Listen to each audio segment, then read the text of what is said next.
bandiraɓe fulɓe on calminama goto kala inde mum e yettoɗo muɗum internaute Full TV e hande amin Kolda avec Holion Ndongo Daraji donc so wiyama Ndongo Daraji noon je pense que hay goto wattama présenté e nder rendo Pular woni Pulago e nder Fulado woni Pulago e nder Fouta Toro Pulago e nder Guinée donc je pense que ko dimension internationale hande noon amin ɗo e festival Pulago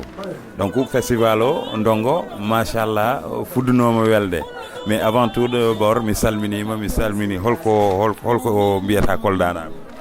mi tan Kolda suudu ko Jimba cali ko de debbo ko Tekka mbiɗa welti sabu wadde beltimi mi waɗi festival mi noddi fulɓe fof fulɓe notima ko wona fulɓe kadi notima immiɓe ɗo ha Burkina immiɓe ɗo ha Dakar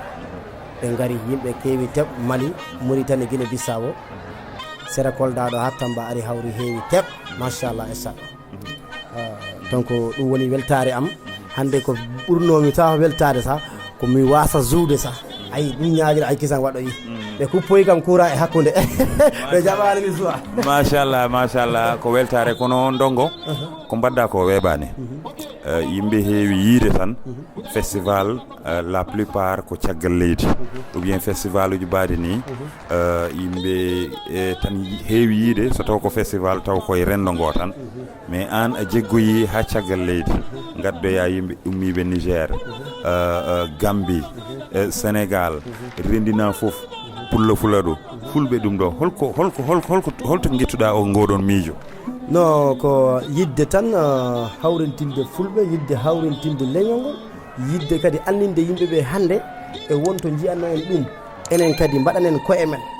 ɗoyde jaade toujours to woɓɓe enen kadi mbaɗanen koye men fulɓe Fuladu kadi jiiye wonɓe Casamance jiiye wonɓe ga foof jiiye par ce que hande somi noddi wono Yero en ni wono Dikko Fils ni wono Sirifo en ni onon foof on notima on gari te onon laaɓa ko hay buɗɗiɗi on mbaɗa mi waɗani e dow moɗon on gimmima on gari sabi Allah e nelaɗo on gari oɗo programme poɗɗo ni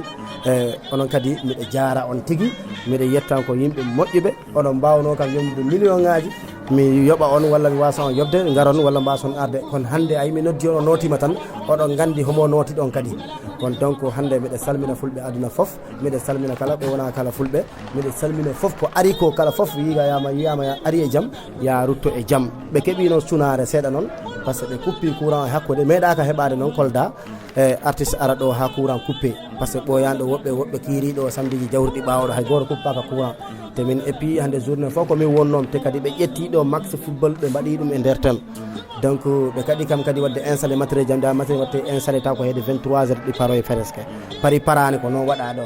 kon donc ala probléme matériel o ko 3 millions jommi ɗum min dongo daara ji yoɓi ɗum hay goto yoɓanani gam komin waɗi produit horam piiwi ko o programme ɗo hay goto waɗa ɗon jinnomi arde par ce que festival o machallah Kolda naɓe notima machallah sous région o aussi kadi notima min gandi ko mbadda ɗo henne ko wona bujjoyde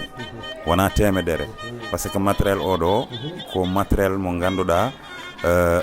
wona matériel kasan deuxièmement yimɓe guitti minen hay so taw a yobani artiste aji ɗi wonko mbaɗɗa ko ganduɗa franchement ko waji ɓe mbiyata ko ɗon tan wawi hadde donc noon holko woni secret o non toni o artiste aji ɗi hakkude am e mabɓe par ce que ɓe gandi homo woni min andi homo woni kamɓe par ce que hande oɗa yiɗa ko rondodoɓe cibeje ko kayen kaltita kayen beldata kadi hande so yero so noddi ko nalanke min mami noto eyyi so dongo noddi ko ma yero so noto donc ɗum woni hakkude amen to heddi toni o noon suudu ko jimbal caali ko debbo ko tikka miɗe welti tigui artiste aji garɗi ɗo ɗi foof ɓe dutto e jaam Allah waɗanaɓe jaam ndongo min gari spectacle o fuddima ha podda juuɗe courant wayini hen min mbiyanmi festival o ko réussite d'abord ko réussite totale mais holko ressenteɗa par ce que aɗa fotno ngabbude e dow chaine e holko mbiyata les autorités de Kolda par ce que ɗum ɗo ko Kolda naaɓe jeeyi jamma baɗo ni en je pense que courant fotani coupede jamma baɗo ni je pense que ni kala ko bamtare Kolda ko bamtare renndo ngo holko ressentata se ɗo kay dal suudu ko jumla ɓe mbaɗani ko e muɗum hande mi yaha ha ponmi juude walla ka série fof foti juude mi joua donc ɓe kuppi affaire o koɓe kuppani ɗum ko noon ko yofuma tawi ɓe mbaɗi kono donc hande hewɗan ɓe minen yesso ɓe poti ɗum lartude ɗum no mbimami nani ni hewɓe kiiriɗo ha huuɓi hay goto kuppaka courant min tan kuppaɗo courant te somin andi so ɓooyoyi ɓe jiiya kam nokku goɗɗo ta ɓe jiita kam ɗo te ɓe gandi noon kadi wona Fuladu tan sohli kam ko aduna Allah fof sohli kam mi ay miɗe ƴettam miɗe waɗa oni programme miɗe itta oni kales mine waɗa hay goto waɗani kam ministre wallani kam goɗɗo lamɗo wallani kam goto wallani kam mi waɗi ɗum ɗo foof mi waɗi oɗo programme hande ko guittumi ɗo e kales ko Allah ko andi ko yoni kono donc hande si Fuladu si wi mi hirta nder Kolda han tawa ɗum ɗi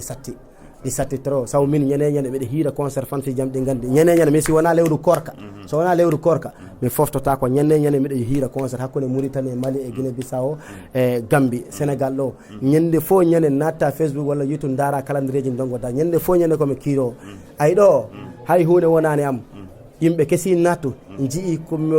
min ko mbiyami tan fansi jamɗi yoɓe jaafo kamɓe ɓe gacca hakke kono min to anto ala probléme noon ɓe mbaɗiri no min mbaɗirno somi wattima e wawi mi naɓa ɗum to amen Sare Mamadou Pakaw Jeega mi waɗa ɗum plénaire kadi mi waɗa frais ha yimɓe ɓe ganda waɗi frais mi waɗa plénaire mi andinaɓe min wona kaare ɗaɓɓamini min ko enɗam ɗaɓɓamini machallah ɗum ko pulago ɗum ko jiijam pulago saabu artiste so taw omo représente nokku so taw artiste ne représente nokku je pense que nokku ngu foti nangude haɗa hay goto nangude hen so artiste ne jogui carte d'identité par exemple hande soɓe mbi ndongo daara ko carte d'identité Kolda joguiɗa carte d'identité diwan o joguiɗa e holko woni secret ma par ce que ndongo daaraji a haali ɗum joni wona ɗo tan jouata sahaji amin kawra e nder fuutaji ɗi ɗi ganduɗa heewani yiyede toon tan fulɓe Kolda ara ha nokku amin Fuuta to ou bien Mauritanie holko addi jokkodiral ma e fulɓe ɓe holko